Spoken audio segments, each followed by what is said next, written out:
샬롬. 서로 인사 나누십시다.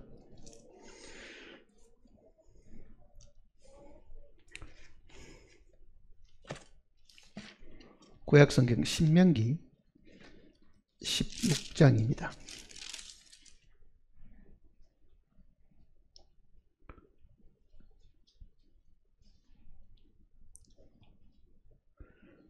신명기 16장 1절 말씀부터 보겠습니다.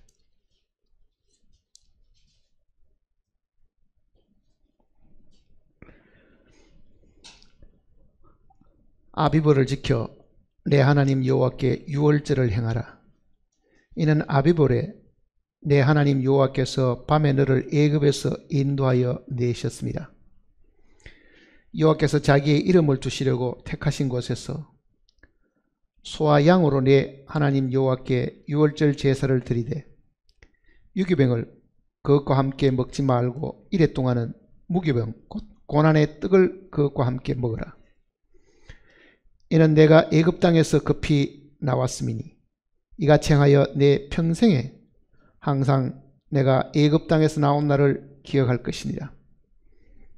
그 이래 동안에는 내 모든 지경 가운데에 누룩이 보이지 않게 할 것이요 또 내가 첫날 해질 때에 제사 드린 고기를 밤을 지내 아침까지 두지 말 것이며 유월절 제사를 내 하나님 여호와께서 내게 주신 각 성에서 드리지 말고 오직 내 하나님 여호와께서 자기의 이름을 두시려고 택하신 곳에서 내가 애굽에서 나오던 시각 곧 초저녁 해질 때에 유월절 제물을 드리고 내 하나님 여호와께서 택하신 곳에서 그 고기를 구워 먹고 아침에 내 장막으로 돌아갈 것이니라.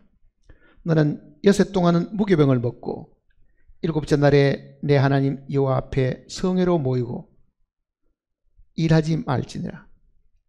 일곱 주를 셀지니 곡식에 낫을 대는 첫날부터 일곱 주를 세어 내 하나님 여호와 앞에 칠칠절을 지키되 내 하나님 여호와께서 내게 복을 주신 대로 내 힘을 헤아려 자원한 예물을 드리고 너와 내 자녀와 노비와 내 성중에 있는 레위인과 및 너희 중에 있는 객과 고아와 과부와 함께 내 하나님 여호와께서 자기의 이름을 두시려고 택하신 곳에서 내 하나님 여호와 앞에서 즐거워할지니라. 너는 애굽에서 종되었던 것을 기억하고 이 규례를 지켜 행할지니라. 너희 타작마장과 포도주 틀의 소출을 거두어 드린 후에 이래 동안 초막절을 지킬 것이요 절기를 지킬 때에 너와 내 자녀와 노비와 내 성중에 거주하는 레위인과 객과 고아와 과부와 함께 즐거워하되 내 하나님 여호와께서 택하신 곳에서 너는 이래 동안 내 하나님 여호와 앞에서 절기를 지키고 내 하나님 여호와께서 내 모든 소출과 내 손으로 행한 모든 일에 복을 주실 것이니 너는 온전히 즐거워할지니라. 너희 가운데 모든 남자는 1년에 3번 곧 무교절과 칠칠절과 초막절에 내 하나님 여호와께서 택하신 곳에서 여호와를 배웁되 빈손으로 여호와를 배웁지 말고 각 사람이 내 하나님 여호와께서 주신 복을 따라 그 힘대로 드릴지니라. 기도하십시다.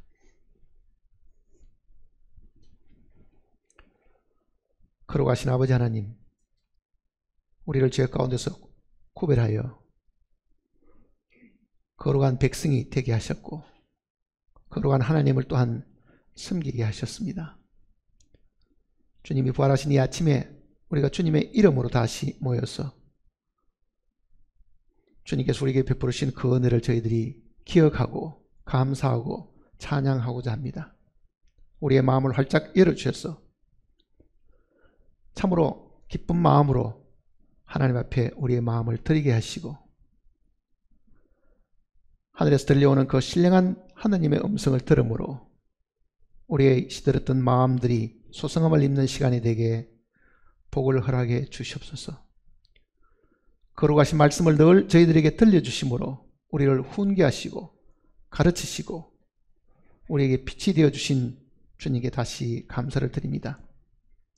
우리가 함께 읽은 이 말씀을 주님께서 다시 복을 허락해 주심으로 우리에게 필요한 양식이 되게 하시고 이 말씀을 듣고 읽음으로 우리의 심령이 강화해지고 참으로 우리에게 주신 복된 소망을 저희들이 붙들고 살아가는데 부정함이 없도록 도와주시옵소서.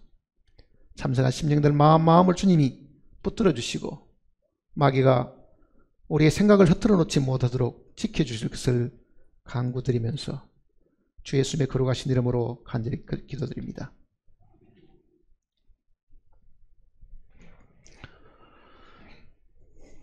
절기 공부는 우리가 그동안 여러 번 했습니다. 절기를 처음 말씀하신 것은 출애굽기나 레위기 내용 속에도 있고 민수기 내용 속에도 이 절기에 대한 내용들이 기록이 되어 있는데 신명기에 기록되어 있는 이 내용은 앞에 출애굽기나 레위기 민수기에 언급하지 않는 부분이 있습니다. 출애굽기에 이 처음 유월절을 지킬 그때는요, 이거를 다음에 기념할 때 어디서 하라는 그 장소가 명시가 되어 있지 않는데요. 이 신명기 내용 속에는 절기를 지키되 반드시 여호와께서 자기의 이름을 두신 곳에서 이 절기를 지켜야 된다고 장소를 분명히 명시를 해 주셨습니다. 이유를 생각해 보면 출애굽기는 애굽에 있을 때니까 그 애굽은 하나님께 예배드릴 수 있는 곳이 사실은 못 됩니다. 광야도 그네들이 통과하는 곳이기 때문에 사실은 그것도 하나님께 예배드리는 곳이 사실 못 됩니다. 결국은 그네들은 가나안을 눈앞에 두고 이제 하나님께 주신 그 땅을 차지하게 되면 그 땅에 들어가면 그곳에서도 자기가 사는 각 성읍에서 절기를 지켜야 될 것이 아니고 반드시 하나님이 자기 이름을 두시려고 하는 곳에 가서 절기를 지키라, 이렇게 지금 특별히 명령을 하셨습니다.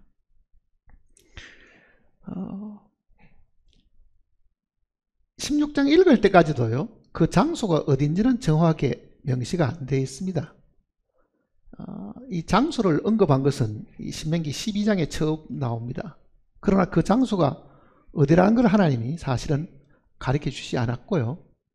나중에 솔로몬이 성전을 지을 때 그것이 예루살렘 모리아산이라는 것을 분명히 밝혔고 거기에 성전이 세워지고 그 성전이 하나님이 자기 이름을 두시려고 하는 하나님의 집이 사실은 되었습니다. 그러니 모든 구원받은 그리스도인들이 만일 구약의 이 교훈을 오늘 우리의 교회에게 주신 교훈으로 만일 받아들인다고 하면 우리는 절기를 지키되 반드시 하나님이 자기 이름을 두시려고 하는 곳에서 이 절기를 지켜야 된다. 물론 우리는 이 절기가 예수 그리스도에게 성취되었음을 다 알고 있고 우리가 지금 기념하는 만찬이나 이 모든 것들도 반드시 주님이 자기 이름을 두신 곳, 그곳에서 우리가 주님의 죽으심을 기억하고 또 여기 나와 있는 77절, 즉 오순절도 기념하고 장례이슬, 초막절, 장막절도 기념하도록 명시를 해 주셨습니다. 근데 레위기 23장에는 일곱 절기에 대해서 구체적으로 설명을 했는데요. 여기 16장에는 보면은 그 7개 중에서 3개만을 특별히 언급을 했습니다. 그리고 적어도 모든 남자는 1년에 3차례 무교절, 77절 그리고 초막절에 반드시 여호와 앞에 자기를 보이러 나와야 된다. 반드시 택하신 곳에서 여호와 하나님을 배워야 된다. 이렇게 말씀하셨습니다. 왜 7절기를 셋으로 이렇게 묶어 두었느냐, 그 부분도 우리가 한번 생각해 볼 필요가 있습니다. 주님의 재림을 기다리는 그리스도인들은 막연하게 주님이 곧 오시겠거니 요즘 일어나는 세상의 여러 가지 징조와 자연재해와 여러 가지 전염병들이나 이런 거를 보면은 주님이 오시겠거니 이렇게 생각하지만요. 더 정확하게 우리가 알려고 하면은 하나님이 미리 보여주신 이 계획표를 자세히 보고 있어야 어디쯤 왔는지를 사실 알 수 있습니다. 우리가 만일 낯선 곳에 여행을 하려고 하면은 반드시 우리는 지도를 가지고 있습니다. 지도를 보면은 어느 지점을 통과했다, 다음 지점은 어느 곳이다 하는 것을 알 수 있잖아요. 왜냐하면 그 지도가 그 지형을 다 미리 다 답사한 사람이 거기다 자세하게 그려둔 것이기 때문에 사실 그렇습니다. 그렇다고 하면은 이 역사도 하나님께서 이미 하나님의 앞에서는 다 이렇게 계획을 다 만들어 두신 겁니다. 그 계획표의 순서를 따라 가지고 역사가 흘러가고 있는 것이지 사람이 역사를 끌어가고 있는 것은 절대로 아닙니다. 그러면은 주님이 과거에도 오셨고 장차 다시 오신다고 하면 그거를 우리의 느낌이나 우리가 가진 이 주변의 환경의 어떤 변화만 보고 주님이 곧 오시겠거니 이렇게 생각하는 것은 무리가 좀 있겠죠.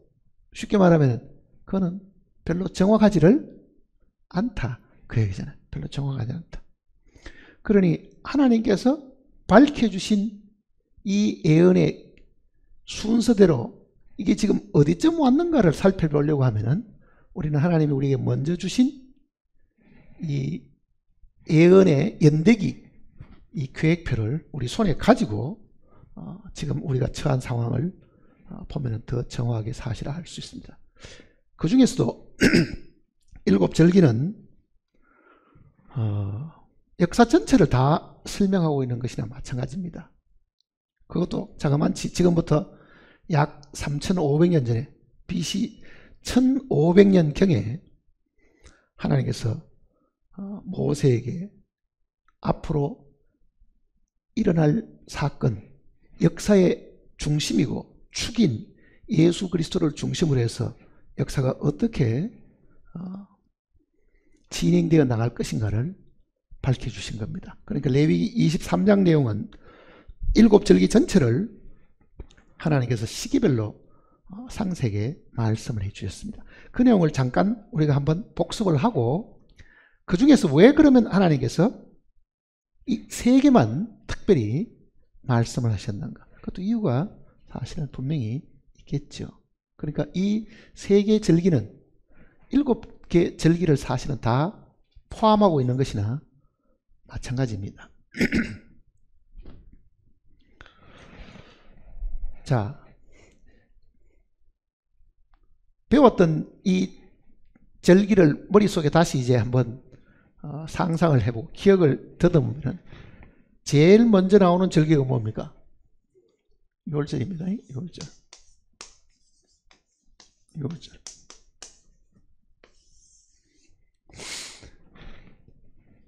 아, 6월절은 정월 14일 날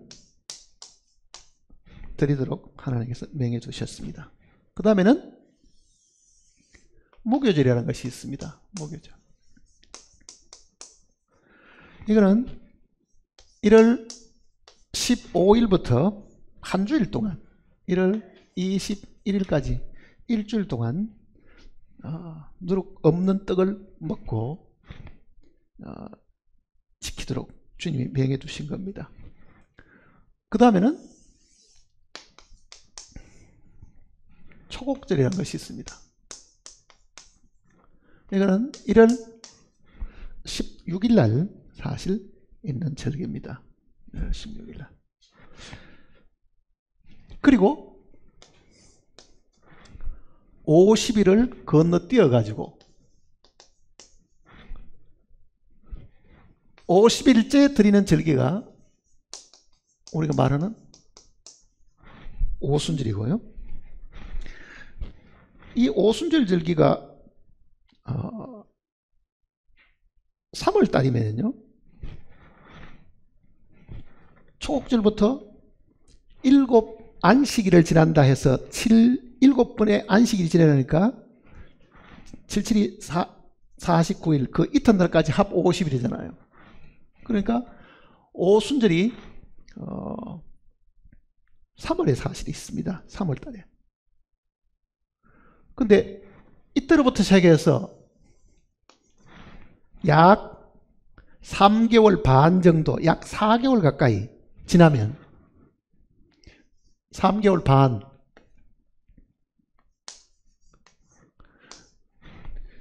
지나면은 나팔절이라는 것이 있습니다. 나팔절.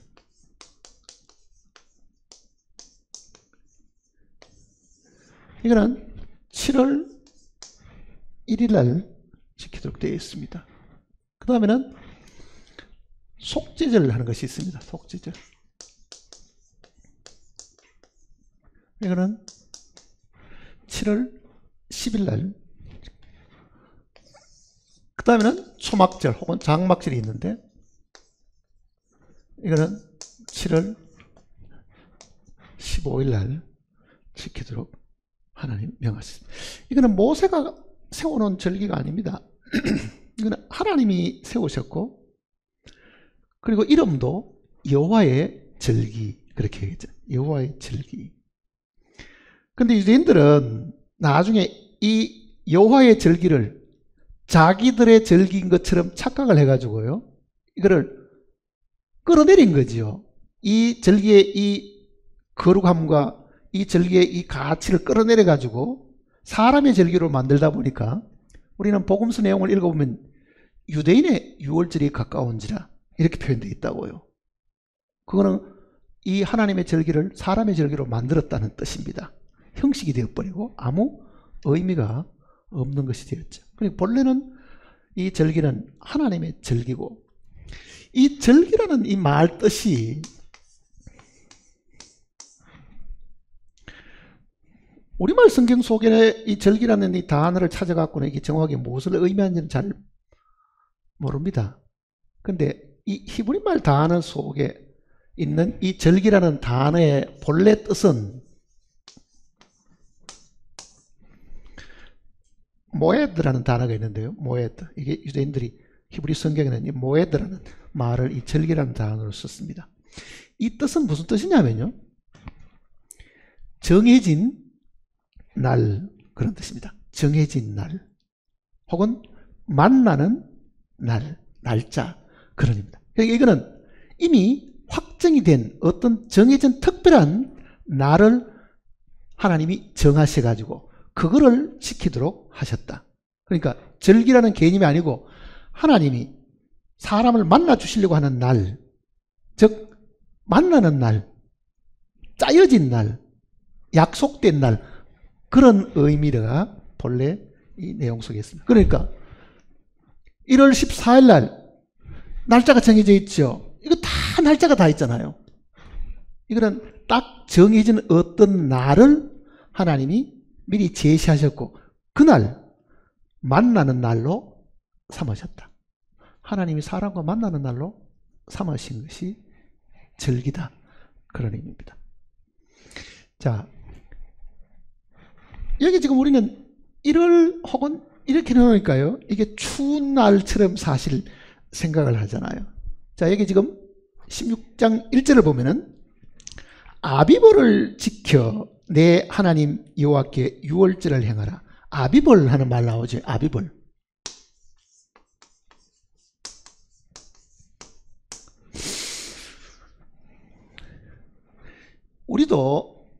우리는 그냥 1월달, 2월달 뭐 이렇게 달 이름이 사실 있는데 유대인들은 이 달에 1월달, 2월달 하는 이 달에 이름이 있습니다. 예를 들면은 정월 1월달은 그네들은 아비벌 이렇게 부릅니다. 아비벌. 2월달은 이야월 이렇게 부르고요. 그 달의 고유한 이름을 사실 가지고 있는데 지금 아비벌을 지키라 하는 이 아비브라는 거는 이스라엘에 가면은 예루살렘 다음으로 유명한 도시가 하나 있습니다. 그게 텔 아비브라 그러죠. 텔아비브. 이게 아비브입니다. 아비브 같은 겁니다. 아비브. 텔 하는 거는요, 언덕이라는 뜻입니다. 언덕. 그러니까 텔 이름을 가진 곳이 수없이 많죠. 왜냐하면 이스라엘은 이 언덕이 많기 때문에. 조그마한 야산이나 언덕을 텔이라 그러고, 아비브라는 뜻은 싹이 난다는 뜻입니다. 그게 언제입니까? 봄이잖아요. 그러니까 이거는 봄의 달이라는 뜻입니다. 봄의 달. 근데 우리가 보면은 1월달이 봄이 아니고 뭡니까? 겨울이잖아요, 사실은요. 근데 실제는 이 6월절이 지금 태양력으로 따지면은 3월달에 들어 있습니다. 봄에 있는 거예요. 봄철에. 그거는 이유가 있습니다. 본래 유대인들은 자기들이 가지고 있는 시민력이라는 게 있습니다. 본래 민족들이 가지고 있던 달력이 따로 있는데 그 달력을 하나님이 무시해버리고요. 그네들이 지키고 있는 평소에 그 달력을 무시해버리고 7째 달에 있던 거를 정월로 바꾸신 거예요. 그래서 출애굽기 내용 12장 내용은 이 달을 너희의 해의 첫 달이 되게 하고 그러지요. 그러니까 본래 그네들이 가지고 있는 민간 원력 중에 앞에 있던 거를 뒤로 보내버리고 중간에 있던 거를 끌어가지고 앞으로 사실 가져왔습니다. 그러니까 하나님께서 이 민간 원력을 바꿔가지고 이 종교적인 원력으로 새로 재정을 하셔가지고 이 절기를 사실은 주신 겁니다. 그러다 보니까요, 어떤 일이 생겼냐. 유대인들은 정월이 언제냐면요, 민간 원력들 하면은 정월이 이때가 아니고 언제라는 이야기입니까? 여기입니다. 여기가 7월 1일이 나팔절인데 이게 지금 태양력으로 따지면 9월달 정도 돼요. 그러니까 그네들은 신년이 언제냐? 9월달이에요. 그때 해피 뉴 이어 인사합니다. 몇 개월 차이가 있어요? 딱 7개월 차이가 생기잖아요. 하나님께서 날짜를 바꾸고 달을 바꾸셨기 때문에 그렇습니다. 그러니까 민간 원력으로 따지면 그네들의 지금 달력대로 하면은 우리가 말하는 1월달이 정월이 아니고 신년이 아니고 그네들은 나팔절이 있는 7월달, 이거는 지금 유대 원력대로 그런 거고요. 이거는 태양력으로 따지면은 9월달이 있습니다. 9월달에. 그러니까 이스라엘 사람들이 새해 인사를 우리처럼 태양력에 따르는 1월 1일을 지키지 않습니다. 그네들은 바로 이 나팔절이 있는 이날이 신년이 되는 겁니다. 그러니까 달력을 다 바꿔놓으신 거죠, 하나님께서. 자, 지금 하나님이 정해놓으신 거는요, 본래 민간에 쓰던 그 달력이 아니고 새로 달력을 제정하신 겁니다. 출애굽기 12장을 보세요.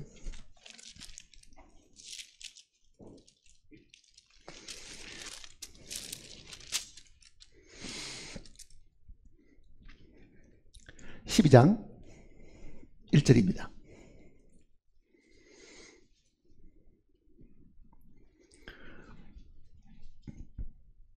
(12장) 1절.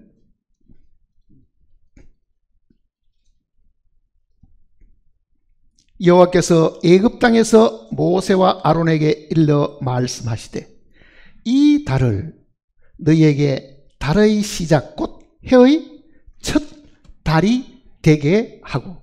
그러니까 이스라엘 민족이 이집트에서 나오던 그 달을 정월로 삼아라, 신년으로 삼아라, 그 얘기입니다. 그러니까 그 이전 거는 다 무시해버리고 새로운 해의 첫 달이 된다. 그건 뭐와 똑같습니까? 우리가 거듭나서 생일이 새로 시작되는 거하고 같은 거예요. 이게 사실은요. 그러니까 민족적으로 이거는 민족이 이집트에서 구출되어 나왔으니까 그 민족이 새로 탄생한 거잖아요. 그러니 그게 우리로 따지면은 부활한 그날이에요. 그러니 이 죄에서부터, 이 악한 세상에서부터 구출받은 그거를 정월달로 삼아라. 이렇게 말씀하신 겁니다. 그러니까 아비볼은 본래 유대인들이 부르던 이름인데 바벨론 포로가 이제 갔다가 온 이후부터는 이 아비볼 하는 이 말 대신에 니산월 하는 말이 있습니다. 니산월. 이렇게 불렀습니다. 느헤미야 2장을 보세요.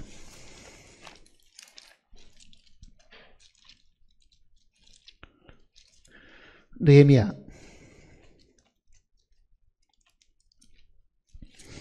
2장 1절입니다.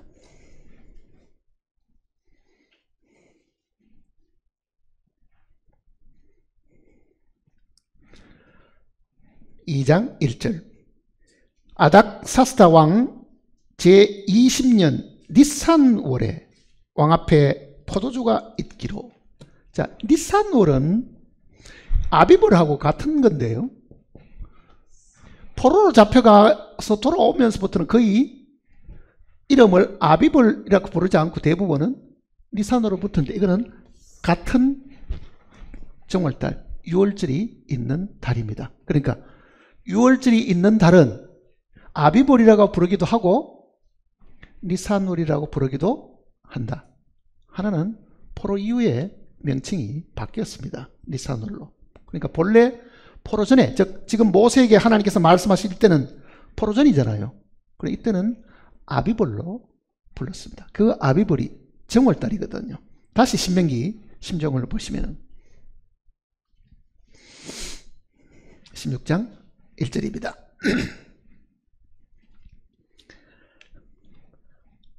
아비볼을 지켜 내 하나님 여호와께 유월절을 행하라. 이는 아비볼에 내 하나님 여호와께서 밤에 너를 애굽에서 인도하여 내셨습니다. 여호와께서 자기의 이름을 두시려고 택하신 곳에서 소와 양으로 내 하나님 여호와께 유월절을 드리되. 반드시 유월절을 지키지만은 그거는 정해진 장소, 하나님의 이름이 주어진 그 장소에서 드려야 되지 아무 곳에서 드려서는 안 된다는 것을 이제는 구체적으로 명령을 하시는 겁니다. 자, 왜 그러면 앞에는 7절기가 있는데 가나안 입구에 들어서서 그네들이 곧 이제는 이 땅을 차지하게 될 그 무렵에 가서는 하나님께서 절기를 3개로 축소한 듯이 말씀하시느냐? 나머지 절기는 그러면 어떻게 하라는 이야기냐? 이 3개 절기만 잘 지키면 된다는 말이냐? 이런 생각을 우리는 분명히 하게 될 겁니다. 그리고 모든 남자가 하루에 3번은 분명히 하나님이 계시는 곳에 와서 자기를 보여야 된다. 이렇게 말씀하셨습니다. 자, 이걸 자세히 보면요, 여기도 지금 그룹이 몇 그룹 같아요? 3그룹 같지요? 이게 같은 달에 있는 한 그룹이고, 50일 띄우고 이게 또 한 그룹이고, 석 달 반 띄우고 이것도 같은 달에 있는 한 그룹입니다. 자, 무교절과 유월절은 같은 절기입니다. 사실은요, 이어서 있는 부분들이잖아요. 그래서 우리 신약성도 읽어보면은 유월절이라 하는 무교절이 이름에, 이거는 같은 절기라는 의미잖아요. 사실은요, 같이 붙어 있죠. 같이 붙어 있으니까. 자, 이게 3부분으로 된 이유는요, 이 부분은 정월달 속에 이 절기 3개가 들어있고, 이거는 7월달 안에 절기가 3개가 들어있는데 한 달 안에 이게 다 일어납니다. 이것도 한 달 안에 다 일어나죠. 이거는 예수님의 초림입니다. 처음 오셨을 때 이야기입니다. 초림.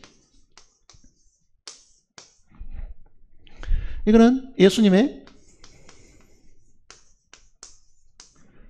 재림입니다. 피 흘려 죽으신 것, 무덤에 장사되신 것, 죽은 자 가운데서 부활하신 것, 이거는 주님이 이 땅에 오셔서 죽으시고 장사되시고 부활하신 이 일은 같은 사건이고, 어떻게 보면은 하나로 묶어진 사건이죠. 그러니까 유월절 지키면은 반드시 그 다음날부터 뭘 해야 됩니까? 무교절을 일주일 동안 지키도록 되어 있습니다. 이게 연결이 되어 있기 때문에 그렇습니다. 그러니까 6월절 지킨다 그러면은 뭐도 지킵니까? 무교절 지키고 20일까지 가니까 초옥절까지 사실은 온 거죠. 그러니까 세 개의 절기로 이렇게 묶어둔 이유가 바로 거기 있습니다. 이거는 하나의 사건과 같은 겁니다. 초림과 같은 것이고, 이거는 재림이 있으면 동시에 일어날 사건이기 때문에. 그러니까 이거는 우리의 속죄와 관계가 있는 겁니다. 죄상과 관계가 있는 것이죠. 근데 재림은 죄와 상관없이 바라는 자들에게 다시 나타나신다 그러죠. 죄와 상관이 없이. 그러니까 재림은 우리의 이 영광과 관계가 있는 겁니다. 영광하고. 초림은 우리의 구속이죠. 오순절은 이 땅에 성령이 오신 겁니다.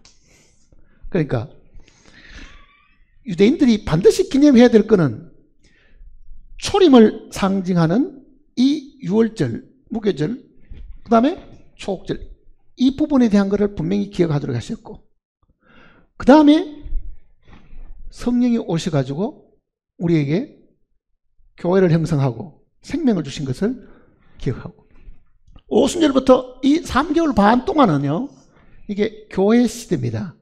은혜 시대잖아요.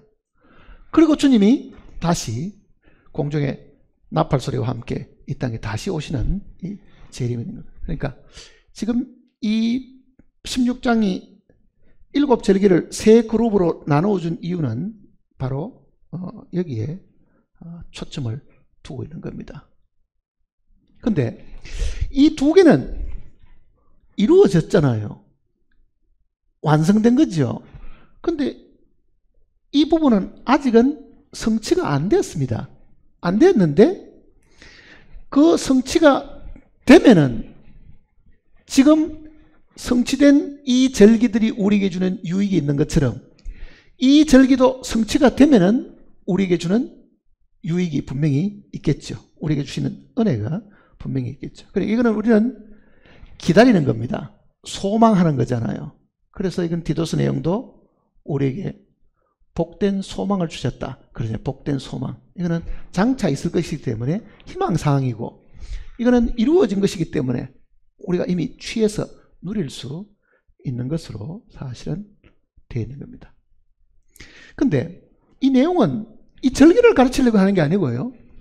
자, 이 초림과 관계되는 이 유월절을 지키면서 어떻게 지켜야 되는가, 그거를 지금 구체적으로 가르쳐주고 있는 겁니다. 오늘 우리는 주 예수 그리스도의 죽으심과 피 흘리심으로 인해 가지고, 그리고 무덤에 장사된 일과 부활하신 걸 통해 가지고 우리가 얻은 유익이 굉장히 많습니다. 죄 사함도 받았고 생명도 사실은 얻은 겁니다. 주님의 부활 속에 우리가 같이 들어있어 함께 살아난 것이잖아요. 사실은요. 성령이 오셔서 우리 가운데 내주하심으로 말미암아 정말 우리는 복된 사람이 되어 있는데도 이거를 제대로 절기를 지킬 줄을 모른다. 그러니까 구원받은 오늘 우리가 만일 이 내용을 읽는다고 하면은 우리 생각대로 6월절, 77절 혹은 장막절, 이거를 우리 생각대로 지킬 수가 없고 주님이 명하신 대로 지켜야만 그게 우리에게 복이 되고 상급이 분명히 됩니다.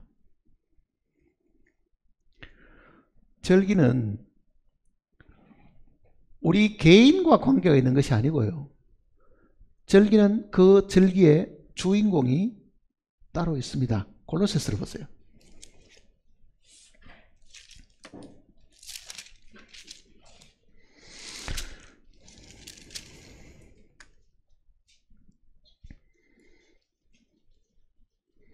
이 장을 보시면요.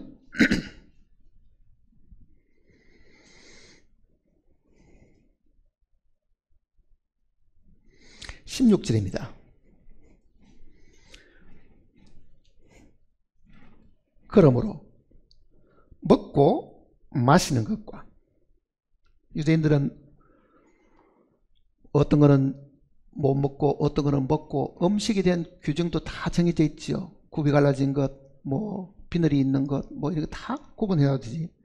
먹고 마시는 것과 그 다음에는 절기나 초하루나 안식일을 이유로 누구든지 너희를 비판하지 못하게 하라. 자, 구약에 있는 이 모든 절기, 안식일, 이 모든 것들은요 예표고 그림자거든. 사실은요 그거는 장차 있을 것에 대한 모형으로 주신 거기 때문에 그건 실제가 아니거든요.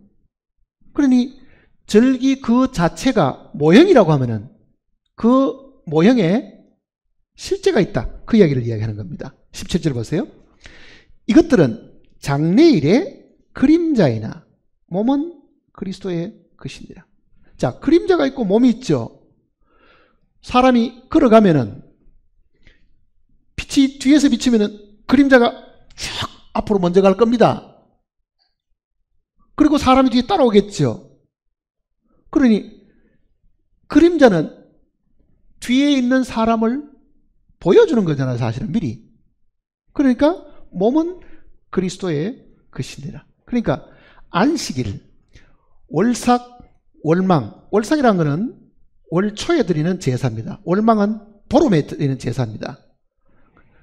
절기 혹은 다섯 제사, 이 모든 것들은요 다 예표고 그림자인데, 그러면은 이 일곱 절기도 그림자고 모형이고 예표라고 하면은 이거의 실제 주인공은 주 예수 그리스도시다.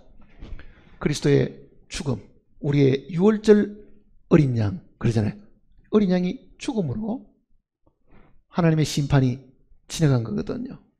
무교절이라는 거는, 무교하는 말은 이 교자는 누룩이란 뜻입니다. 누룩이 없는 떡을 먹는 절기입니다. 자, 누룩이란 거는요 떡을 만들 때 발효시키는 건데, 발효시키는 거는 썩게 만드는 거거든요. 발효시킨다는 그 말 자체가. 그런데 예수님은 무교병이십니다. 그 속에 죄가 없으시니까 썩지를 않으시겠죠.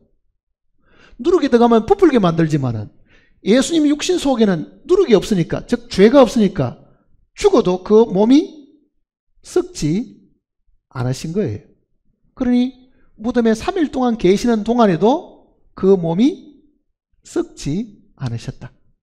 그러니까 무교병이라는 것은 바로 주님 자신입니다. 그러니까 그 무교병은 주님이 몸이 썩지 않음을 우리에게 미리 보여준 겁니다. 주의 거룩한 자로 썩지 않으시게 합니다. 시편 16편 10절은 그 내용을 분명히 이야기했고, 그 내용을 이루어진 내용을 사도행전 2장 내용 속에도 그 부분을 썩지 않으신다 이렇게 분명히 밝혀준 겁니다. 자, 초곡은 첫 번째 곡식이죠. 첫 번째 곡식.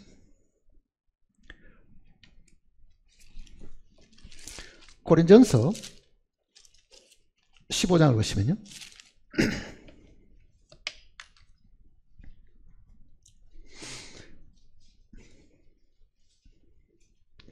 15장 20절입니다.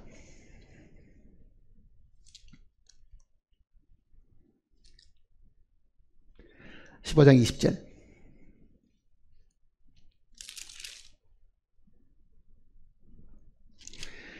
그러나 이제 그리스도께서 죽은 자 가운데서 다시 살아나사 잠자는 자들의 첫 열매가 되셨도다.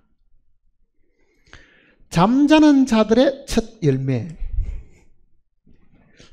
성경을 읽을 때 자세히 읽어봐야 될 부분들이 많습니다.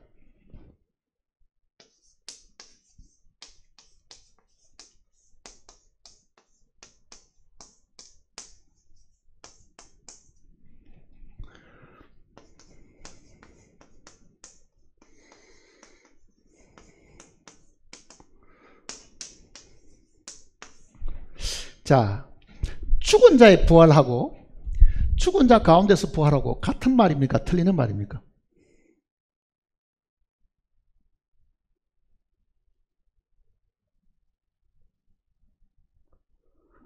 죽은 자의 부활, 죽은 자 가운데서 부활, 같은 말입니까? 틀린 말 같아요. 네? 같기도 하고 틀린 것 같기도 하고 알쏭달쏭합니까? 이게 다른 이야기입니다. 죽은 자의 부활이라는 것은 죽은 사람이 살아난다는 그런 의미지만은요, 성경은 이거를 잘 구분해서 설명했습니다. 여기도 보면은요, 여기 보면은 죽은 자 가운데서 살아나사, 이거는 예수님의 부활은 죽은 자 가운데서 살아나면은 살아난 분은 주님 자신이고 여전히 죽은 자는 그대로 다 죽은 상태로 있습니다. 그렇죠? 그러니까 예수님이 많은 죽은 자들 가운데서 부활하셨으니까 나머지는 여전히 죽은 죄로 그대로 있지요. 그러니까 죽은 자들 가운데서 제일 먼저 일어나신 분이 주님이시다. 나머지는 언제 일어납니까? 천년의 세월이 더 지나야 됩니다. 그러니까 부활의 순서를 지금 이야기하는 겁니다. 첫째는 그리스도요. 둘째는 그에게 붙은 자요. 그 나머지는 그 다음이니 하는 거는요, 주님이 부활할 때 모든 죽은 자들이 다 함께 살아나는 것이 아니기 때문에 죽은 자 가운데서 부활, 이렇게 표현한 거예요. 죽은 자 가운데서 부활. 그러니까 죽은 자 가운데서 부활하셨으니 주님 부활하실 그때는 모든 죽은 자가 다 일어난 것이 아니죠. 그래서 여기도 분명히 다시 살아나사, 죽은 자 가운데서 다시 살아나사, 잠자는 자들의 첫 열매를, 그러니까 첫 번째 부활하신 분이시다. 그게 곡식도 첫 번째 곡식, 초곡절, 그렇게 보면 초곡절. 자, 여기까지는 주님이 이 땅에 오셔가지고 죽으시고 장사되시고 부활하신 이 한꺼번에 사건이니까요, 이거를 지금 하나로 이렇게 유월절 제사 전에는 하나로 지금 지키도록 해 주신 겁니다. 그리고 50일 지나서 오순절인데, 여기는 지금 이 오순절을 신명기 16장을 다시 보시면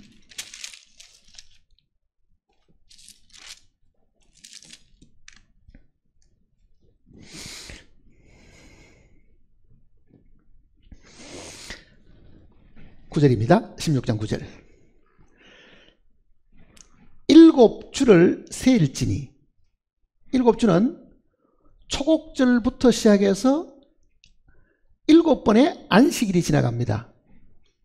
그러니까 7주를 세워서 내 하나님 여호와 앞에 77절을 지키되. 자, 오순절의 또 다른 이름은 뭡니까?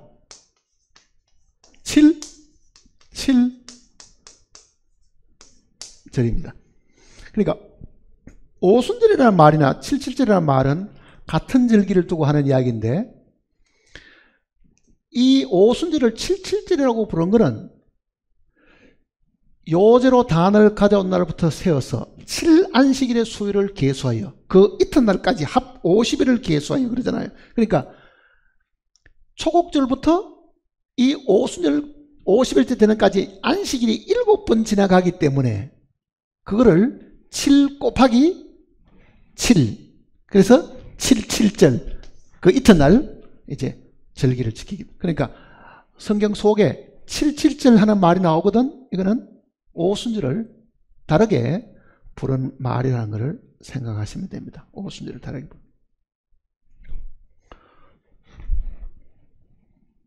자, 77절 오순절은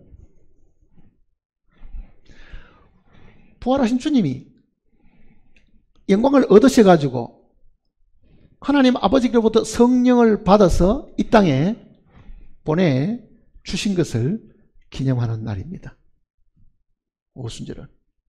그때로부터 교회 시대가 사실은 시작이 된 거지요.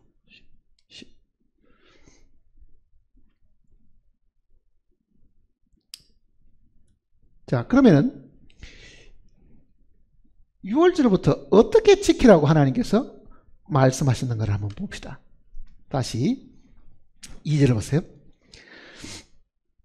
여호와께서 자기의 이름을 두시려고 택하신 곳에서 소와 양으로 내 하나님 여호와께 유월절 제사를 드리되 유교병을 그것과 함께 먹지 말고 이래 동안은 무교병 곧 고난의 떡을 그것과 함께 먹으라. 이는 내가 애굽 땅에서 급히 나왔음이니 이같이 행하여 내 평생에 항상 내가 애굽 땅에서 나온 날을 기억할 것이니라. 자, 신약에 오늘 우리들에게도 이 명령이 주어져 있지요. 이것을 행하여 나를 기념하라. 언제까지? 평생 동안. 그 말입니다. 구원받은 그리스도인들은 예수 그리스도의 죽으심으로 말미암아 죄 사함 받고 이 악한 세상에서부터 우리를 구출해 주신 그 날을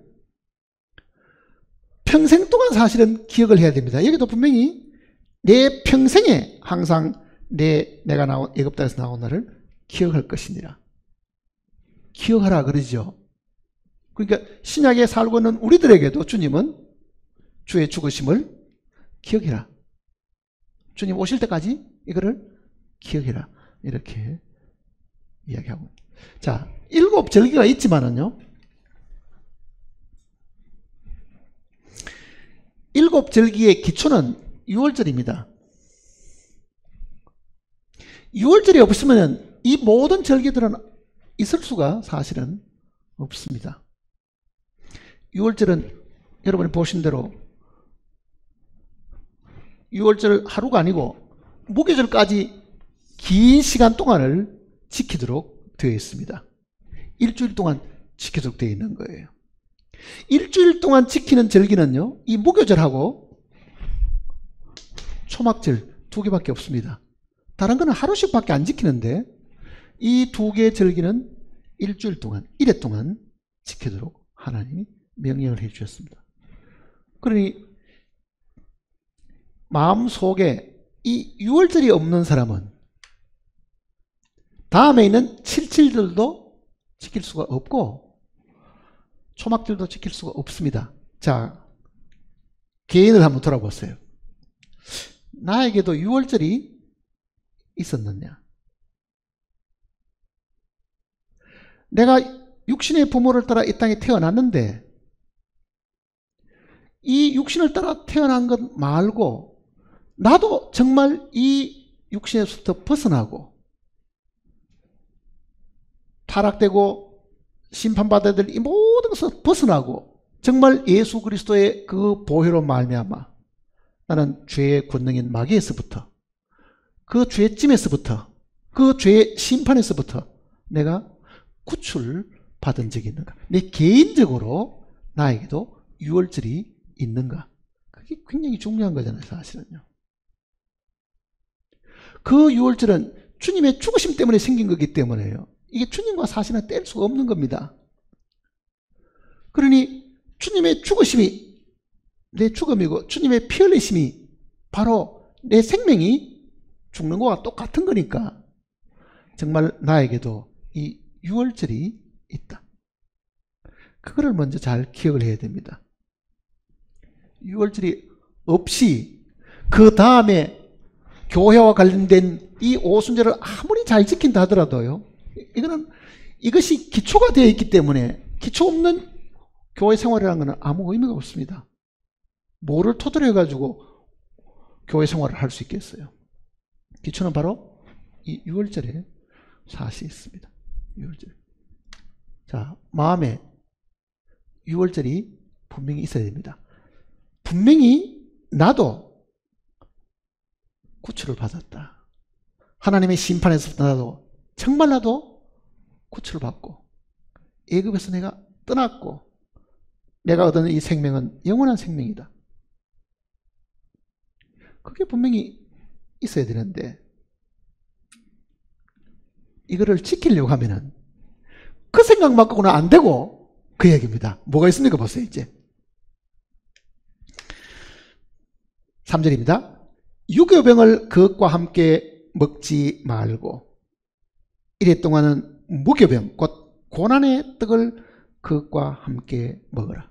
자, 소와 양을 드리고 이제 고기를 아마 먹게 될 건데요. 주님을 먹되 어린 양이신 주님을 우리가 받아들이고 믿었대. 믿는 것 외에 또 뭐가 있다는 이야기입니까? 고난의 떡이 있다. 그러잖아요. 고난의 떡.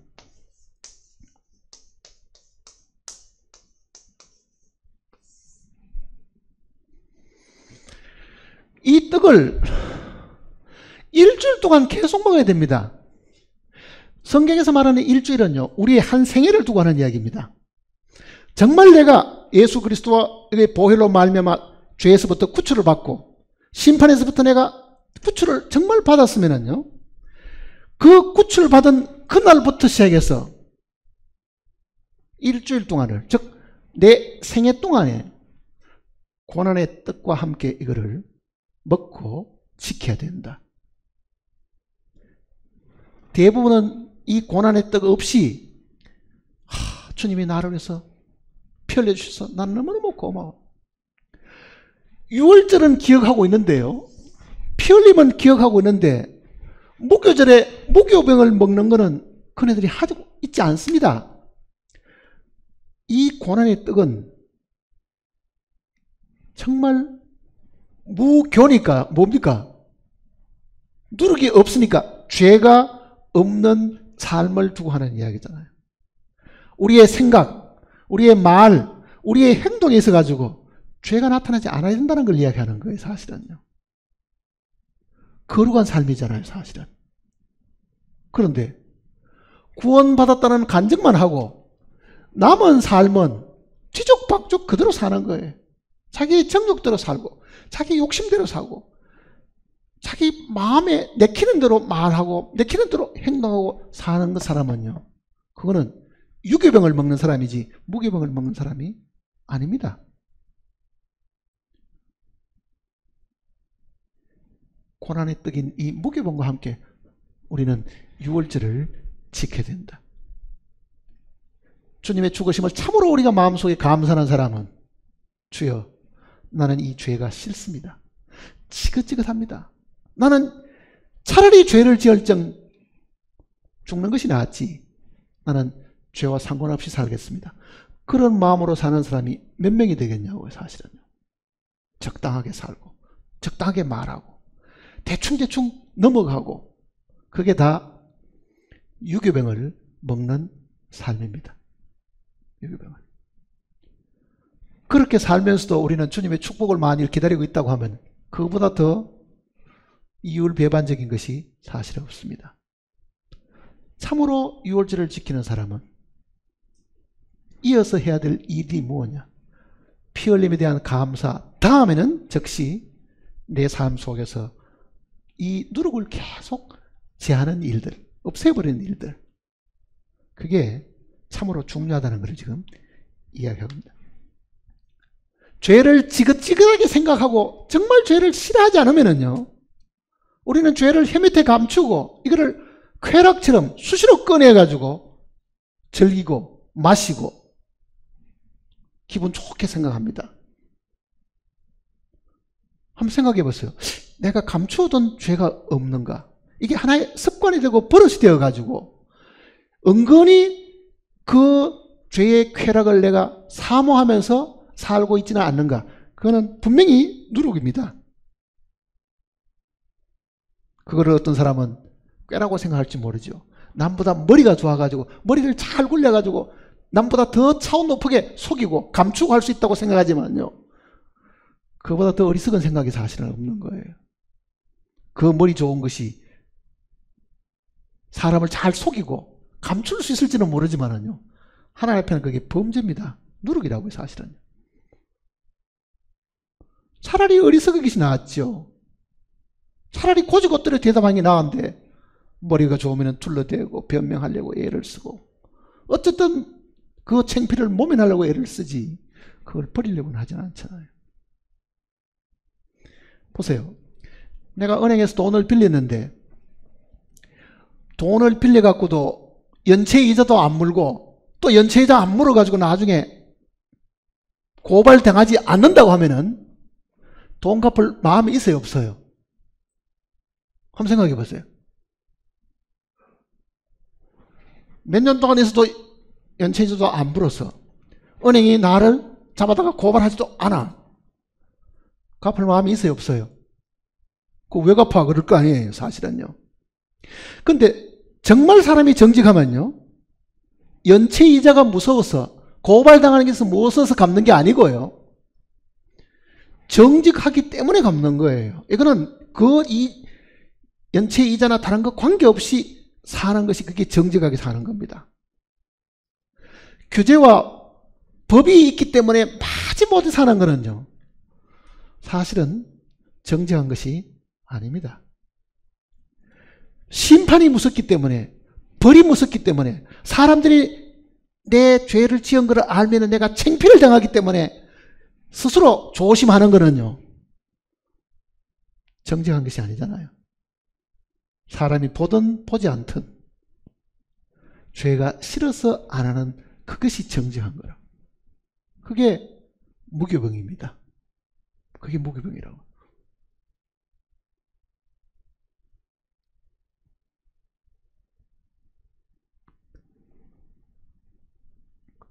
그러니까 6월절은 무교병을 먹는 것을 강조하고 있잖아요. 무교병을 먹어라.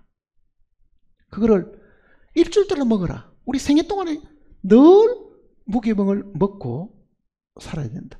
그렇게 사실은 가르쳐 주신 거잖아요. 그게 왜 그렇습니까? 내가 걸어가니 너희도 걸어가라. 그 얘기예요. 내가 걸어가니 너희도 걸어가라. 그러니 우리는 일상 삶이 참으로 분별되고 하나님 앞에 거룩한 삶을 살아야 되는데, 구원받고도 개차반같이 살고, 구원받고도 자기 정욕대로 살고, 욕심에 그대로 끌려 살고, 자기의 감정에 그대로 끌려가지고 할 말 안 할 말 다 하고 살고, 분풀이 다 하고, 욕할 거 다 하고, 그래 사는 그리스도인이 많이 있다고 하면요, 정말 부끄러운 일이고 하나님 이름을 모욕하는 일들입니다. 그래 우리는 6월절을 지키되 그저 죽으심을 기억하는 것을 넘어가지고 뭘 해야 됩니까? 무교병을 먹고 살아야 돼. 고난의 떡을 먹고 산다. 그걸 왜 고난의 떡이라고 말했겠어요? 그거는 자기 포기가 있어야 되고 자기 부정이 있어야 되고 버리는 것이 있어야 되기 때문에 그게 고난이 필요한 거예요. 할 말 다 하고 살면 편하지만은요, 요거는 먹은 대로 다 대꾸하지 않고 그거를 견디고 참고 지내려고 하면은 그게 나에게는 고난이 되는 거죠. 사실은요, 어려움이 되는 거잖아요. 그게 분명히.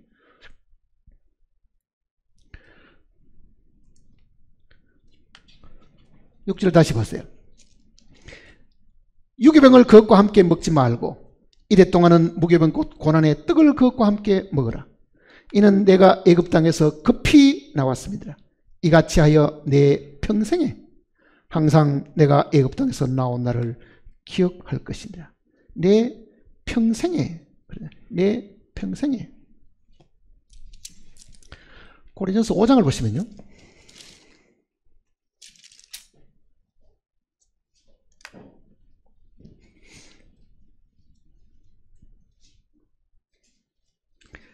고린도전서 5장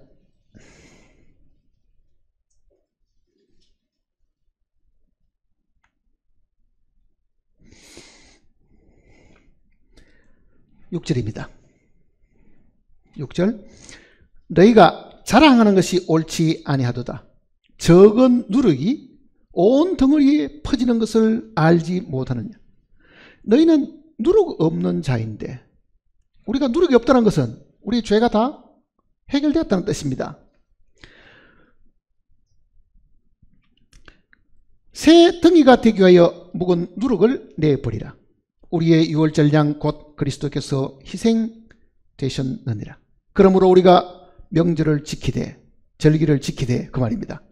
묵은 누룩으로도 말고 누룩이 없는 오직 순전함과 진실함에 누룩 없는 떡으로 하자. 그 얘기입니다. 누룩 없는 떡으로 하자. 진실한 떡이란 거는 누룩 없는 떡으로 하자. 구원받고 난 이후에도 정말 생활 속에서 죄가 보이는 사람들이 많이 있습니다. 사실은요. 구원받았다고 하는 사람들이 손가락질을 당할 만큼, 남에게 지탄을 받을 만큼 남의 돈 빌려가 갚지 않는 그런 일들도 허다하고, 성경 속에 기록된 그 많은 죄들을 그대로 다 드러내고 사는 사람이 있다고 하면요, 그거는 주님 옆에 가서도 심한 꾸중을 분명히 듣게 됩니다.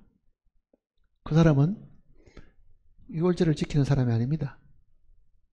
입으로는 주 예수 그리스도의 보혈로 죄산 받았다고 말할지 모르지만은 그 다음날부터 이 세대들 이 누룩 없는 떡을 먹는 그거를 그 생활 속에서 하지 않기 때문에 분명히 거기에 따르는 하나님의 징계가 분명히 있습니다. 다시 신명기 16장을 보시면요,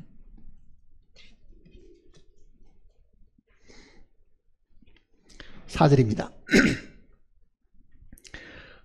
그 이래 동안에는 내 모든 지경 가운데에 누룩이 보이지 않게 할 것이요, 또 내가 첫날 해 질 때 제사 드린 고기를 밤을 지내 아침까지 두지 말며 유월절 제사를 내 하나님 여호와께서 내게 주신 각 성에서 드리지 말고 오직 내 하나님 여호와께서 자기의 이름을 두시려고 택하신 곳에서 내가 애굽에서 나오던 시각 곧 초저녁 해질 때에 유월절 제사를 드리고 내 하나님 여호와께서 택하신 곳에서 그 고기를 구워 먹고 아침에 내 장막에 돌아갈 것이니라. 너는 여섯 동안은 무기병을 먹고 일곱째 날 내 하나님 여호와 앞에 성회로 모이고 아무 일도 하지 말 것이니라. 자, 절기를 지키되 이름을 두신 곳에 가서 지키라. 그 말이 뭐겠습니까? 오늘 신약시대에 오늘 우리들에게는 이거는 주님의 이름을 두신 교회를 두고 하는 이야기입니다. 혼자서 주님이 나를 위해 죽으셨다, 감상해봐야 별 의미가 없다는 이야기입니다. 주님이 자기 이름을 두신 곳에서 최소한 두세 사람이라도 함께 모여가지고 주님 앞에 이 유월절 제사를 드리는 것, 주님의 죽으심을 우리가 기념하는 것, 그게 중요한 거잖아요. 그게 오늘 신약에서는 우리가 떡을 떼고 잔을 나누는 그 만찬입니다. 사실은 그것이 초대교회는 매주일 있었기 때문에 사람들은 매주일 하다 보니까 그만 타성이 붙어가지고 별로 감동이 없으니까 요즘 교회들은요, 떡 떼는 일을 1년에 한두 번 할까 말까 거의 하지 않는다고요. 그러니까 너무 자주 하니 의미가 없다, 너무 긴 세월 동안 안 하니 잊어버리고 살고, 어떻게 해야 되겠어요? 할 수만 있으면 자주 하는 것이 더 성경적입니다. 사실은 할 수 있으면 자주 하는 것이.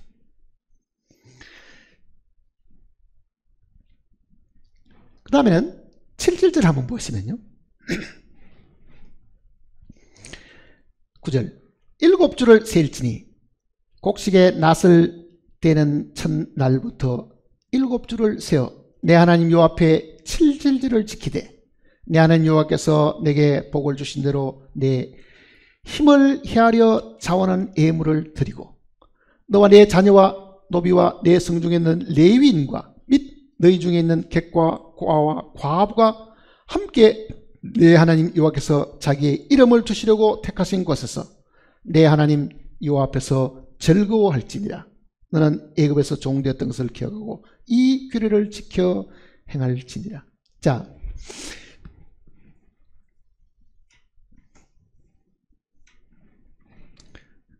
유월절 지키는 것은 우리가 익히 이제 경험도 했고 떡과 포도주를 나누는 그런 일을 통해서 우리가 많이 설명을 사실 들었는데, 오순절 지키는 것은 여기에 이 두 개의 이 의무사항 같은 것이 기록이 되어 있습니다. 하나는 내 힘을 다해가지고 자원하는 예물을 드리고 그겁니다. 둘째는 내 하나님 여호와 앞에서 즐거워하라. 자원하는 예물.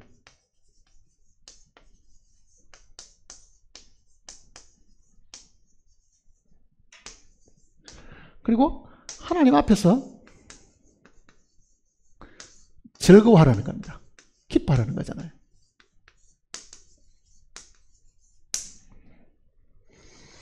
자, 오순절은 성령이 이 땅에 오신 겁니다. 성령이 이 땅에만 오신 것이 아니라 성령이 믿는 자 안에도 사실 들어오셨습니다. 그는 너희와 함께 거하시며 너희 속에 계시겠습니다. 그러잖아요. 그러니 교회와 함께 오시기 위해서, 계시기 위해서 오신 것뿐만 아니고 우리 개인 속에도 들어오셔가지고 우리로 하여금 기쁨의 근원이 되신 겁니다. 그거는 우리가 받은 그 성령이 샘이 되셔가지고 그 샘에서 물이 흘러 넘치도록 해 주신 겁니다. 기쁨이 넘치도록 사실 해 주신 겁니다. 자, 오순절은 지금 우리가 교회 생활을 두고 하는 이야기인데요. 현재 우리 살아가는 우리의 실질적인 이 삶을 두고 하는 이야기인데, 이 삶은 하나님이 자기 이름을 두신 곳, 즉 교회 속에 우리가 모이면은 반드시 예물을 드리라. 구원을 위해 가지고는 우리가 하나님께 드릴 것이 한 가지도 없습니다. 그렇잖아요. 구원을 위해 가지고는 우리의 노력과 수고와 검증이 필요한 것은 아닙니다. 그러나 우리를 구원하신 구주를 위해서는요, 우리가 분명히 드려야 될 것이 있음을 이야기하는 거라고요. 구원받기 위해서 우리는 드려야 될 것은 하나도 없지만은 우리를 구원해 주신 구주를 위해서는 우리가 분명히 드려야 될 것이 있다는 것을 이야기해 주는 겁니다. 왜? 은혜는 하나님이 우리에게 주신 것이고, 하나님께 은혜를 받은 사람은 그 은혜 주신 분께 자신을 드리는 것이 마땅하죠. 그러니 너희 몸을 사한 제사로 드리라 그러잖아요. 우리가 살아있을 때에 하나님 앞에 제물로 드려야 된다는 걸 이야기하고 있는 겁니다. 그거는 구원을 받기 위한 목표가 아니고 구원해 주신 것에 대한 감사고 그 구주에 대한 우리의 마음의 표현이고 헌신이고 정말 감사의 표현이잖아요. 그러니까 이 오순절 77절은 반드시 자원하는 예물을 드리라. 그래서 교회가 모일 때에 헌금을 하고 봉사하는 일이 있고 수고하는 일이 있고, 이 모든 것들은요 바로 자원하는 예물에 해당하는 겁니다. 그러니까 절대로 빈손으로 나와서는 안 된다 그러잖아요. 금액이 많고 적음이 아니라 우리가 하나님께 주신 그 복을 따라 가지고 분명히 하나님 앞에 자원해서, 그것도 억지로가 아니고 자원해서 드리는 예물이 있어야 된다는 것을 이야기하고 있는 겁니다. 자, 다시 보세요. 10절 다시 봤으면, 내 하나님 여호와 앞에 칠제절을 지키되 내 하나님 여호와께서 내게 복을 주신 대로, 많이 벌었으면 많이 벌고 적게 벌었으면 적게 벌은 대로 어떻게 하라고요? 내 힘을 헤아려 자원하는 예물을 드리고, 자원하는 예물을 드리고. 자, 한번 생각해 보세요. 내 입으로 주님이 나를 위해서 이렇게 몸부림 피 흘려 희생하셨고 나를 위해서 이렇게 죽으셨다, 눈물이 흐르도록 감사하는 사람이 만일 있는데, 그 사람이 구원받고 10년 20년 세월이 지나가는 동안에 자기를 구원하신 그 주님을 위해 가지고 뭔가 한 가지도 드린 것이 없고, 시간을 드리는 것도 없고 예물을 드리는 것도 없고 아무것도 없다 하면 생각해 보세요. 그 눈물은 거짓일 수밖에 없습니다. 그거는요. 정말 그가 하나님께 받은 은혜가 너무 크면은요, 그 마음 속에서 정말 그 구원하신 그 주님을 위해서 뭔가를 드리고 싶다는 그 마음이 생기지 않는다 하면요, 그가 받은 구원은 분명히 의심받아야 마땅한 거라고요. 우리는 구원받은 횟수를 자랑합니다. 아, 나는 구원받은 지가 30년이 넘었습니다. 혹은 40년이 넘었습니다. 문제는 그 40년 동안 그 주님을 위해서 무엇하고 살았냐를 물어봐야 돼요. 당신이 그렇게 귀하게 생각하는 그 주님을 위해서 그 하늘의 영광을 버리고 이 땅에 오셔가지고 찢기시고 피 흘리시고 수치와 고난을 당하신 그 주님을 위해서 당신은 40년 동안 뭘 하고 살았습니까? 물으면 뭐라고 이야기할 거예요? 우리는 주님이 자기를 위해서 죽었다는 것을 간증하는 사람은 많아도요, 그 주님을 위해서 살았던 것을 간증하는 사람은 극히 찾아보기 힘들다는 것은 우리도 알고 있잖아요. 그러나 성경은 분명히 자원하는 예물을 드리라. 그리고 하나님 앞에서 즐거워해라. 왜? 그리스도인들의 일상의 삶은 항상 기뻐하고 쉬지 말고 기도하고 범사에 감사하는 겁니다. 그러니 우리는 성령이 우리 속에 들어온 그날로부터 우리가 항상 즐거워하는 삶을 살도록 해주신 겁니다. 11절 보세요. 너와 네 자녀와 노비와 네 성중에 있는 레위인과 및 너희 중에 있는 객과 고아와 과부와 함께 내 하나님 여호와께서 자기 이름을 두시려고 택하신 곳에서 내 하나님 여호와 앞에서 즐거워할지라. 왜? 낸 것을 나누어 가지는데 하나님께 봉사하는 이 레위인들, 어떡할 데 없는 과부나 어떡할 데 없는 이 고아들, 타지에서 온 이 객들을 위해 가지고 그 낸 것들을 서로 베풀어주고 나누어주고 함께 기뻐하고 함께 즐거워하도록끔 하나님이 명령해 주신 겁니다. 그러니 우리가 하나님께 드리는 모든 것들은 레위인이나 고아나 과부, 객들을 위해 가지고 쓰여야 마땅한 겁니다. 그건 절대로 치부하는 데 써서 드릴 일도 아니고 예배당 건물 크게 짓는데 그걸 사용해 드릴 일도 아닙니다. 사실은요. 초대교회에 무슨 큰 예배당 지은 교회가 어디 있어요? 다 가정에서 모이거나 바퀴를 피해 다니는 덜판에 모이거나 온막에서 모이거나 그 정도밖에 하지 않았습니다. 그래도 초대교회 기록은 예루살렘 교회를 위해 가지고 성도들이 헌금을 모아가지고 보내주는 일들이 있고, 실제 구원받고 난 이후에 하나님이 나에게 주신 복이 내가 직장 생활을 통해서 매달 버는 월급이라고 한번 가정해 보세요. 사업을 해서 벌어들이는 이익이라고 한번 생각을 해보세요. 사업을 40년 동안 했다. 아니면 한 30년 동안 했다. 그것이 그 사업을 통해서 하나님께 나에게 주신 은혜가 있는데 그 복에서 내가 주님을 위해서 드린 것이 얼마입니까?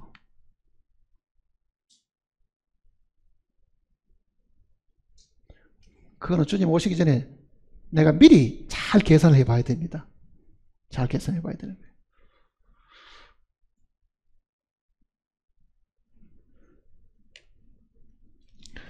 그 다음 또 한 것은요, 거의 비슷한데 13절입니다. 이제는 초막절에 대한 얘기입니다.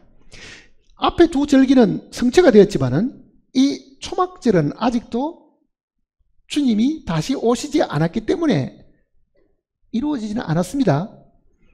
이거는 장차 이루어질 것에 대한 복된 소망입니다. 그런데 절기를 지키는 방법을 거기도 설명을 해두었습니다. 13절입니다. 너희 타작마당과 포도주 틀의 소출을 거두어 드린 후에, 자, 타작마당, 포도주 틀의 소출, 이게 무엇을 의미하는지를 봐야 됩니다. 타작마당과 포도주 틀의 소출을 거두어 드린 후에 이래 동안 초막절을 지키라. 이거는 장차 일어날 일들입니다. 아직 이거는 성취가 안 됐지요. 그러니까 지금 여기서 말하는 이 타작마당은 지금 우리가 교회 시대, 즉 은혜의 시대에 살고 있는데, 이 타작마당은, 타작하는 거는 뭐합니까? 추수하는 거지요, 사실은요. 그러니 교회 시대 때 복음을 전해가지고 추수를 하는 것이 타작마당입니다. 그러니까 교회 시대가 끝이 나고, 즉 은혜 시대가 끝이 나고 그 얘기입니다. 그 다음에는 포도주 틀의 소출을 거두던 후에, 이 포도주 틀은 우리가 계시록 공부할 때도 여러분들 들으셨죠? 이 포도주 틀은 유대인들의 환란의 때입니다. 7년 뒤에 환란을 두고 하는 이야기라고요. 그러니까 교회 시대가 끝이 나고, 즉 은혜 시대가 끝이 나고 포도주 틀의 이 소출을 거두는, 즉 유대인들이 7년 뒤에 환란을 겪으면서 극심한 고난과 어려움을 겪으면서 그 포도주 틀에서 쥐어 짜이듯이 당하는 그 어려움을 겪고 그 얘기입니다. 그러니까 은혜 시가 끝이 나고 7년 대환란이 끝이 난 이후에 그 얘기입니다. 그 다음에 뭐가 옵니까? 초막절이 온다. 계시록 14장 한번 보세요. 옛날에 공부한 거니까 한번 복습을 한번 해보시죠.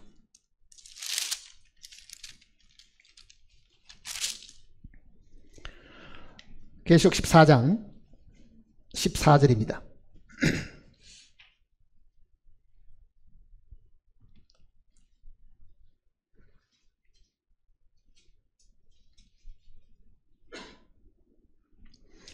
(14장 14절) 또 내가 보니 흰 구름이 있고 구름 위에 인자 같은 이가 앉으셨는데 그 머리에는 금멸관이 있고 그 손에는 예리한 낫을 가졌더라. 또 다른 천사가 성전으로부터 나와 구름 위에 앉은 이를 향하여 큰 음성으로 외쳐 이르되 당신의 낫을 휘둘러 거두소서 땅에 곡식이 다 익어 거둘 때가 이르렀습니다 하니 구름 위에 앉으신 이가 낫을 땅에 휘두르매 땅에 곡식이 거두어지니라. 자, 낫을 땅에 펴가지고 땅에 있는 곡식들을 거두어 드리는 것이 하나 있죠. 그 다음 또 보면요. 다음에는 또 다른 천사가 하늘에 있는 성전에서 나오는데 역시 예리한 낫을 가졌더라. 또 불을 다스리는 다른 천사가 제단으로부터 나와 예리한 낫을 가진 자를 향하여 큰 음성으로 불러 이르되 내 예리한 낫을 휘둘러 땅에 포도송이를 거두라. 그 포도가 익었느니라. 천사가 낫을 땅에 휘둘러 땅에 포도를 거두어 하나님의 진노의 큰 포도주 틀에 던지매 성 밖에 그 틀이 밟히니 틀에서 피가 나서 말굴레까지 닿았고 1600 스타디온에 퍼졌더라. 여기는 포도를 추수하는 이야기가 나옵니다. 이 포도는 유대인들을 두고 하는 이야기입니다. 그 유대인 땅에 지금 1600 스타디온이라는 큰 넓은 지역까지 죽은 사람의 피가 가득한 거는요, 이 7년 대환란이 야곱의 환란의 때잖아요. 이스라엘 백성들이 극심한 고통을 받고 그 많은 사람이 죽고 피 흘리고 거기에서 남은 자들이 이제 구원함을 사실 얻는 겁니다. 그러니까 은혜 시대와 7년 대환란의 유대인들이 마지막 구원받는 사람들이 있고 난 이후에 그 다음에 초막절이 온다. 그 내용을 지금 설명하는 거예요. 다시 신명기 16장을 보세요.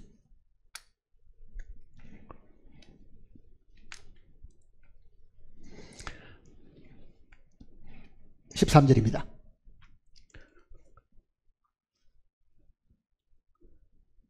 너희 타작마당과 포도주 틀의 소출을 거두어 드린 후에, 그러니까 은혜의 시대가 끝이 나고 7년 대환란도 끝이 나고 그 얘기입니다. 쉽게 말하면은 이래 동안에 뭘 지킨다고요? 초막절기를. 그는 주님이 이 땅에 다시 오시잖아요. 자, 주님이 공중에 다시 오시니까 선사장의 소리와 하나님의 나팔로 친히 하늘로 쫓아 강림하시려니, 이게 나팔절입니다. 유대인들이 극심한 고통 속에서 회개합니다. 그게 속죄절입니다. 스가랴 12장에서 말하는 그 속죄절. 모든 지파들이 다 울음바다가 되고 우리가 죽였던 나사렛 예수가 우리의 진짜 메시아구나. 이 포도송이를 여기서 이제 거두어드리는 거죠. 유대인들의 이 구원입니다. 이게 끝이 나면은 초막절이 오는데, 이 초막절은 천년왕국을 두고 하는 이야기잖아요. 그거는 주님이 이 땅에 오셔가지고 친히 목자가 되셔서 이스라엘 백성들뿐만 아니라 모든 구원받은 성도들을 이 천년왕국 동안에 왕노릇 하시면서 다스리고 인도하시는 그 기간입니다. 자, 이건 아직 이루어지지 않았습니다. 주님이 오셔야 되고 주님이 이 땅에 통치하실 그때 이루어질 상황이기 때문에 우리는 예수님이 이 땅에 오셔가 십자가에 달리는 것은 보지는 못했지만은 주님이 이 땅에 오셔가지고 마귀를 멸하시고 7년 대환란 기간 동안에 모든 적들을 다 멸하시고 그가 친히 영광 가운데 나타나시게 된 것은 눈으로 보게 됩니다. 이제는. 그러니까 이거는 우리의 복된 소망입니다. 주님 다시 오신다. 그리고 그가 왕노를 하신다.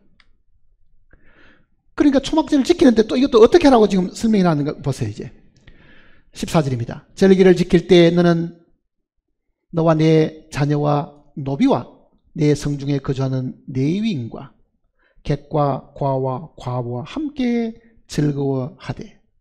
앞에 7.7절 지키는 거하고 내용이 같지요. 거기도 15절에 내 하나님 여호와께서 택하신 곳에서 너는 이래 동안 내 하나님 여호와 앞에서 절기를 지키고 내 하나님 여호와께서 내 모든 소출과 내 손으로 행한 모든 일에 복을 주실 것이니 너는 온전히 즐거워할지니라.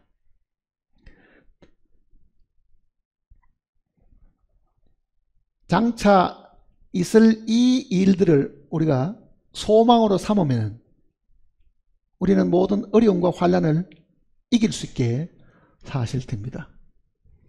주님 안에서 우리도 함께 부활의 영광스러운 몸을 입게 되고 이제는 휴거되어 있다가 주님과 함께 그리고 거룩한 천사들과 함께 그가 만왕의 왕으로 저 감람산에 재림하실 때 우리도 그와 함께 이 땅에 내려와서 주와 함께 우리도 이 땅에서 그 왕권에 동참하게 된다. 그게 우리의 소망이고 간절한 우리의 바람이잖아요. 사실은 우리의 믿은 것에 대한 마지막 결실이잖아요. 결실. 지금 우리가 고난받고 믿음 때문에 박해받는 이 모든 것들도 그날 가서는 다 그것이 다 영광으로 우리에게 돌아오도록 하나님께서 해주신 겁니다. 자, 그거를 생각해서라도 우리는 마음에 뭐가 있어야 됩니까? 즐거워해야 되죠. 항상 기뻐해야 되잖아요. 그리고 여기도 너는 온전히 즐거워할지니라. 그랬어요. 온전히 즐거워할지니라. 한번 생각해 보세요. 내가 탄광에서 채굴을 하고 있는데 저 안에 금이나 다이아몬드가 들었다는 게 확실하면은 아무리 땀이 나도 어떻습니까? 피곤해도 이거 마지막에 손에 쥘 거를 생각하면은 그 고난과 어려움과 힘든 것들도요 능히 다 이길 수가 사실은 있습니다. 우리가 장차 얻을 그 영광은 우리가 다이아몬드를 얻는 것보다도 더 귀하고 더 영광스럽고 영원히 죽지 않는 그 몸으로 다시 살아나게 되고 뿐만 아니라 만왕의 왕이신 주님과 더불어 이 땅에서 천년 동안 그 왕군에 동참할 수 있다. 그보다 더 큰 영광이 어디 있겠어요. 그게 16절 보시면요, 너희 가운데 모든 남자는 1년에 3번 무교절과 칠칠절과 초막절에 내 하나님 여호와께서 택하신 곳에서 여호와를 배웁되 빈손으로 여호와를 배웁지 말고 각 사람이 내 하나님 여호와께서 주신 복을 따라 힘대로 드릴지니라. 힘대로 드리라. 우리가 하나님께 드린 거는 그게 구제가 되었든지 몸으로 봉사하는 것이 되었든지 주님이 하나도 다 안 잊으시고 다 갚아주십니다. 어떤 사람이 주님을 믿는다는 그 이름만 가지고 있는 사람에게 냉수하는 그릇 주는 일까지도 주님이 다 기억하신다고 하면 내가 드리는 금전이 아무리 작고 보잘것 없는 것이라 할지라도 주님은 그것도 다 기억하시죠. 빌립보 교회에게도 바울이 편지할 때 이렇게 얘기했습니다. 빌립보 교회는 사도 바울과는 굉장히 가까이 지냈습니다. 존경하고 지냈잖아요. 고린도 교회가 배척하고 사도까지 의심하고 하는 그 상황이 있을 때도 빌립보 교회는 처음부터 바울의 쓸 것을 공급하는 교회였다고요. 그러니 바울은 나중에 뭐라 그럽니까? 이것은 하나님이 받으실 아름다운 열매다 그러잖아요. 그거는 하나님께 드리는 제물이거든요. 그게. 왜? 빌립보 교회 교인들이 드리는 그 희생의 제물이 레위인과 같은 하나님의 이 봉사자를 섬기는데 쓰였기 때문에 사실 그렇습니다. 그게. 그러니 우리 중에 고아나 과부나 레위인들이나 나그네들을 우리가 잘 보살피라. 나그네가 누굽니까? 우리가 다 나그네잖아요, 사실은요. 우리는 우리의 고향이 저 하늘에 있고 이 세상을 나그네같이 사는 사람들입니다. 그런데 이 세상이 자기가 정착할 곳인 줄 알고 이 땅에 뿌리를 내리고 이 땅에서 영광을 얻고 이 땅에서 사람들에게 존귀함을 얻으려고 하는 사람은요, 하나님께 받을 것이 없습니다. 뭐 있겠어요, 그게. 하나님이 우리에게 이 모든 것을 갚아주시는 것도 분명히 우리가 부활 때 이것을 다 주님이 갚아주신다고 약속을 하셨습니다. 누가복음 14장을 보시면요,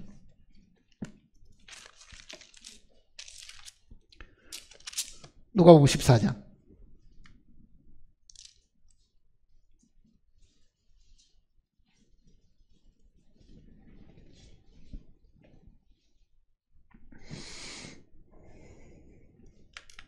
12절입니다. 또 자기를 청한 자에게 이르시되 내가 점심이나 저녁이나 베풀거든 벗이나 형제나 친척이나 부한 이웃을 청하지 말라. 두렵건대 그 사람들이 너를 도로 청하여 내게 갚음이 될까 하노라. 잔치를 베풀거든 차라리 가난한 자들과 몸 불편한 자들과 저는 자들과 맹인들을 청하라. 14절 같이 읽어볼까요?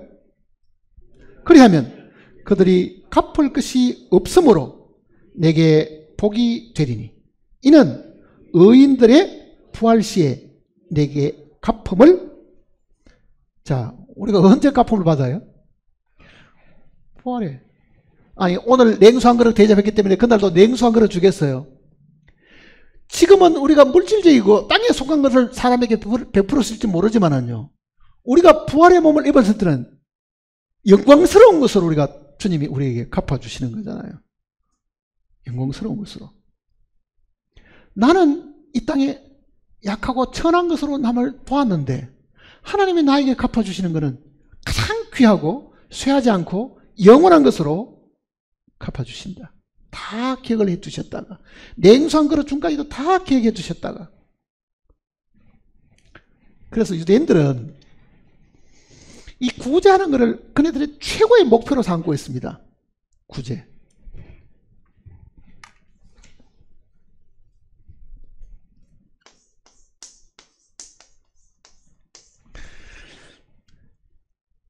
구제라는 이 히브리 단어는요, 이런 단어가 있습니다. ጼ다카라는 단어가 있는데, ጼ다카. 이 ጼ다카라는 말이 구제한다는 뜻입니다. 구제. 근데 이 ጼ다카는 또 무슨 뜻이 있냐면은 이런 뜻이 있습니다. 의라는 뜻입니다. 그러니까 유대인들은 어렵게 되는 것이 구제와 관련이 있다는 걸 항상 생각하는 거예요. 같은 단어예요. 우리가 하나님께 어렵게 된다는 그 의라는 단어와 구제라는 단어는 같은 단어입니다. 그러니까 그네들은 육신적으로 어쨌든 의를 많이 삼는다, 즉 구제를 많이 하면 하나님께도 의로운 백성이 된다는 걸 그네들이 믿고 있는 거예요. 율법 지키는 사람들이기 때문에 그렇겠죠. 그러면 구제를 하되 어떻게 구제해야 되느냐? 그네들은 방법을 다 정해놨습니다. 그 구제 중에 최고의 구제가 뭐냐? 1번 뭘 것 같아요? 초상집에 관 들어주는 겁니다. 제가 그 책을 읽어보니까. 그러니까 초상집에 가서 관 들어주는 일은 왜 그네들이 최고의 이 구제로 생각하느냐면요, 죽은 사람이 일어나서 갚을 길이 없잖아요. 근데 살아있는 사람 도와주면은 지금은 어려워서 되갚아주지는 않는데 자기가 돈 벌면은 꼭 되돌려주려고 그러거든요. 그러니 죽어도 되갚음을 안 당하는 사람에게 도와주는 게 뭐냐? 그게 죽은 사람 초상집에 가서 도와주는 일들. 그게 굳이 일본이 사실은. 근데 여기도 비슷한 이야기잖아요, 사실은요. 주님이 말씀하신 이 내용도. 돌려받게 되면은 상이 뭐 있겠느냐? 그러니까 돌려받지 못하는 사람을 도와주라. 그런 의미입니다, 이 내용으로 봐서는요. 그것도 주님이 다 기억해 두셨다가 의인들의 부활 시에 네게 갚아준다. 그렇게까지 약속을 하셨다고 하면 내가 인색한 마음으로 구제하기를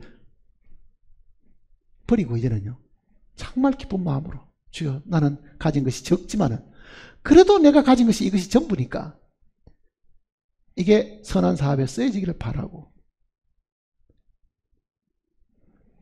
그런 마음으로 우리가 만약 이 땅에 살아간다고 하면은 우리 가운데 어려운 사람이나 우리 가운데 힘드는 사람들이 우리 눈에는 사실은 잘 보이지 않을 겁니다. 이거는 죄 사함 받기 위한 것이 아니잖아요. 죄 사함 받았으니까 하나님의 백성이 되었으니까 이제는 성경대로 하나님의 백성이 이 땅에서 유월절을 어떻게 지키고 77절을 어떻게 지키고 초막절을 어떻게 앞으로 있는 그 초막절을 미리 우리가 어떻게 지켜야 될 건가를 가르쳐 주신 내용입니다. 주님 오실 때가 가까워졌다고 믿으십니까? 정말 주님 오실 때는 이 예언의 연대기를 따라서 봐도요 그렇게 멀리 있지는 않은 것 같습니다. 제가 봐도요 그렇게 멀리 있지는 않은 것 같은데 더 상세한 내용들은 이제 이 절기를 다시 우리가 한번 자세하게 공부를 하면서 말씀을 드리도록 하겠습니다. 기도하십시다.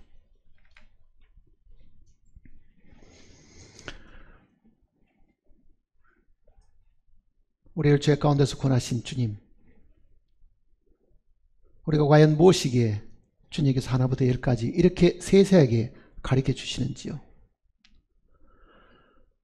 우리는 구원받았을 뿐 아니라 구원받고 난 이후에 어떻게 하나님을 기쁘게 하고 사는 삶인지 하나님께서 이미 가르쳐 주셨습니다.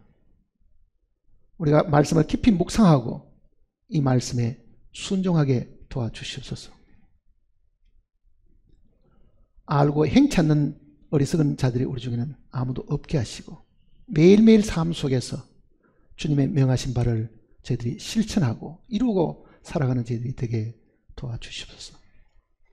주님 만날 때 우리 중에 어떤 사람도 악하고 게으르다고 주님께로부터 꾸중을 듣는 사람들이 아무도 없게 하시고 정말 주님의 기쁨에 참여하라는 주님의 그 허락하심을 얻는 저희들이 되게 도와주시옵소서.